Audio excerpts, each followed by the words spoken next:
Another day, another life, another kitchen day. So today, ang prepare na to kay chicken fillet.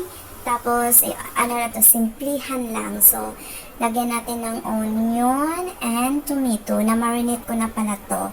So, pagkatapos ko nilagyan ng onion and tomato, ay lagyan natin ng cheese. Then, pagkatapos natin ilagay ng cheese, ay ilalagay na natin to sa oven. I-rate natin na ang oven is 120 degrees. Then, ang minutes is 40 minutes.